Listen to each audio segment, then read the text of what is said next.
two prominent GOP senators say, well, if he wants to get rid of the AG, we'll help him get a new one, but let's wait until after the midterms. That is not something you would have ever heard John McCain say.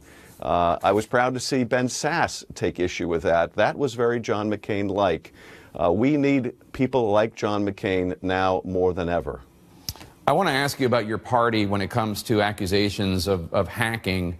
Senator Bill Nelson, Democrat of Florida, has been under scrutiny for his claims Russians hacked the Florida electoral systems. There's no evidence of that we have seen.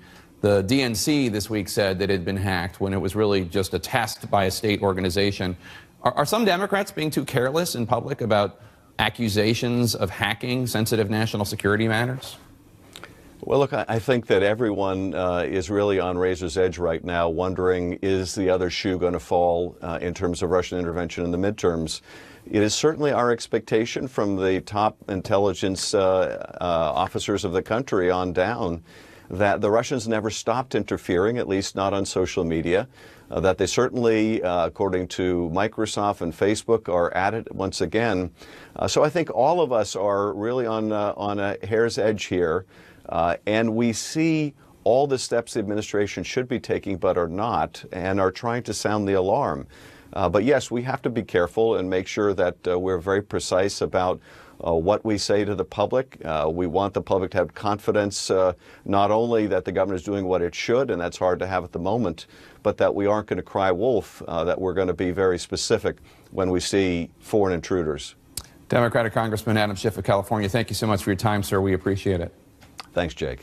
It's a rare thing in Washington. Joining me now, CNN historian Douglas Brinkley and former advisor to Senator John McCain, Mark McKinnon. Thanks so much to both of you for joining us. Mark, let me start with you. You worked very closely with McCain. You served as his senior media advisor for much of his run for president in 2008. There's a moment that you recently wrote about in the Daily Beast when he turned to you, he bent over, and you realized he needed help.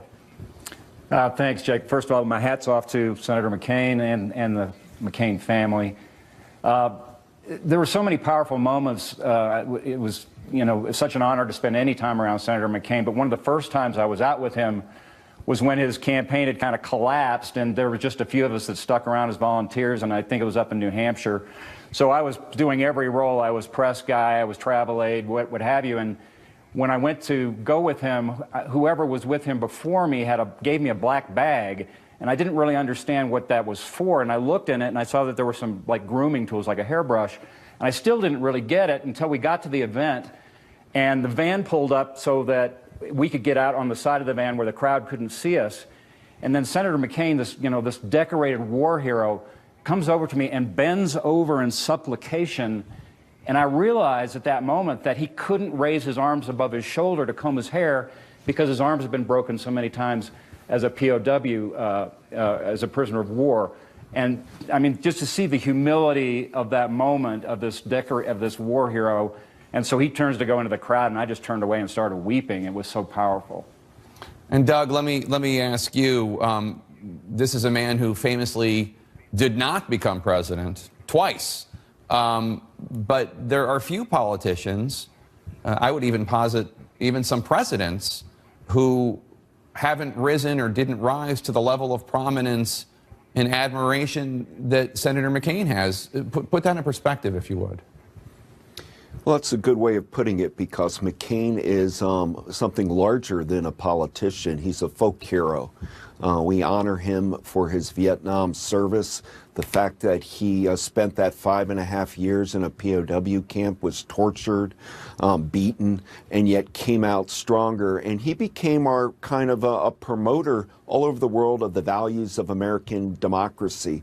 His disdain of tyranny and communism, autocrats, and he was ceaseless on that, but he did it with an incredible sense of humor. The late Tom Wolfe, Jake, who died, or wrote the famous book, The Right Stuff, about the Mercury astronauts, was looking, what is that quality of the right stuff in a certain particular military person going to space back in the early 60s. The right stuff is John McCain. He had it all: duty, honor, country, the patriotism, his idealism and belief and love of this country, and that Theodore Roosevelt sense of the great American outdoors. Senator McCain's love of the Grand Canyon and hiking, and where he passed in Sedona, that beautiful part of our country. That landscape was part of him too. He always was a man of the West. And Mark, when you signed up to help John McCain run for president in 2007, 2008, there was a caveat with your service. You told him that if he won the nomination and Barack Obama won the nomination, you didn't want to work against Barack Obama. Ultimately, both men won the nomination. And you said you didn't want to be the tip of the spear attacking Obama. What happened when you went to McCain and said, okay, I got to go? Well, it was an unusual arrangement. When Senator McCain asked me to work on the campaign, and of course I was honored to do that. But I had met Senator Obama, and I thought his candidacy was going to be good for the country. I disagreed with a lot of his politics and was 100% for McCain. But I told McCain that if they were both nominated, that I would feel uncomfortable in that position, didn't think I'd be the right person to do it anyway. And McCain kind of said, yeah, okay, whatever, because nobody really thought that was going to happen at the time, particularly with Obama.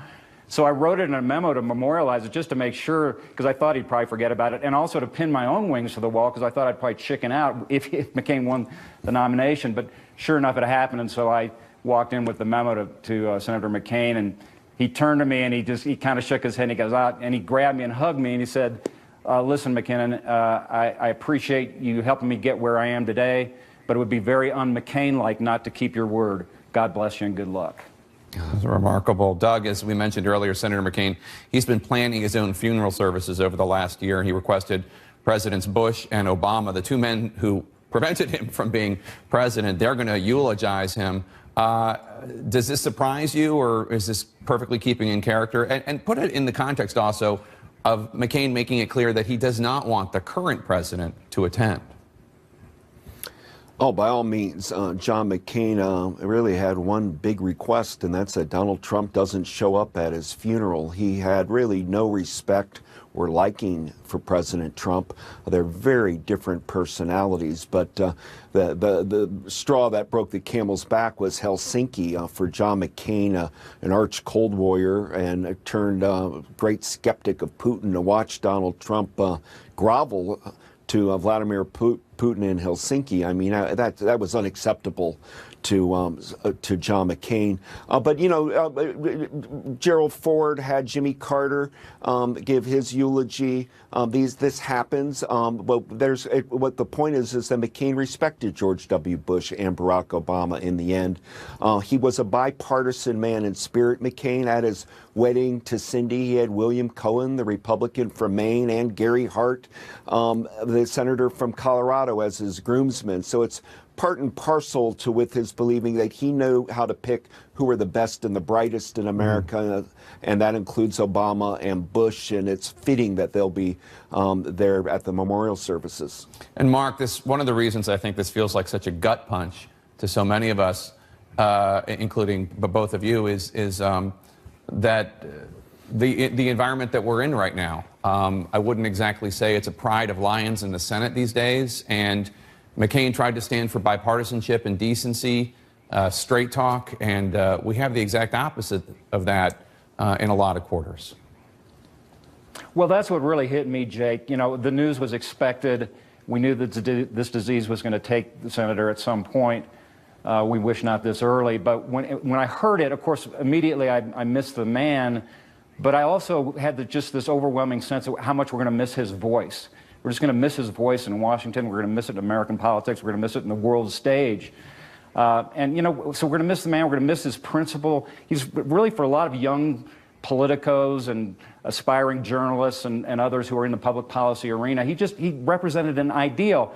And also what a lot of people have said on the program today, Jake, is he was so much fun. I had the honor of working for both President Bush and Senator McCain. I love them both, but both operations were so different. Working with George Bush was like working in the Royal British Navy. Working with Senator McCain was like working with the Pirates of the Caribbean.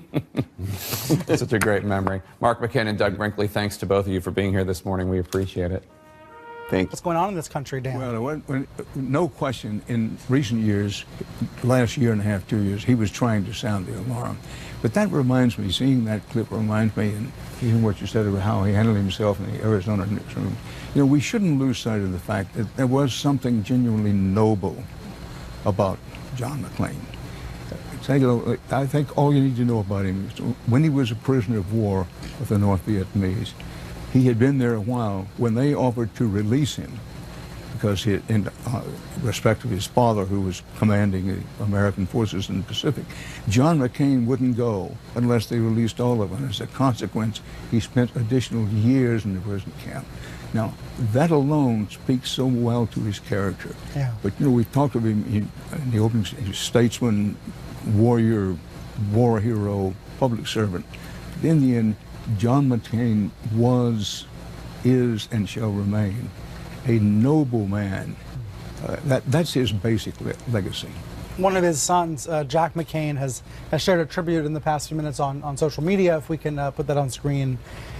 He says, "It is not the man that was great, but instead his desire to serve a cause greater than himself that defined his life. To me, he was a giant, but to him, he was an imperfect servant of the